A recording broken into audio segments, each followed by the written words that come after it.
kami dalawa kami nagwo-work, so ang ginagawa namin, pinagsasama namin yung sahod namin and then from there, nagka-calculate kami ng monthly expenses then nagfo-forecast kami kung ano yung magiging, gastos namin for the succeeding months.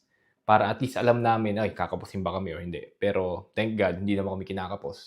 So far okey pa din and ngayon nga, iba na yung priorities mo kung dati puro barkada, inom, laruan, et cetera, sasakyan. Ngayon hindi, ang priorities mo bahay na, especially kung nandito ka sa abroad, sobrang mahal ng bahay dito compare sa Pinas. So hindi mo talaga siya mako-compare, kaya nag-iipon talaga kami. Tapos ano pa ba yung isang na-realize ko nung magka-family ako, yeah, regarding sa job.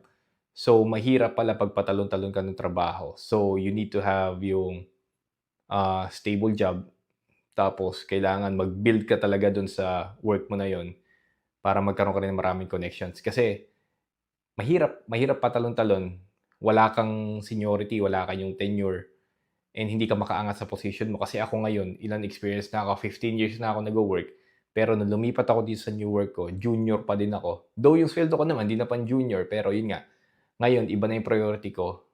Hindi na most sa actually sahod pa din, pero not entire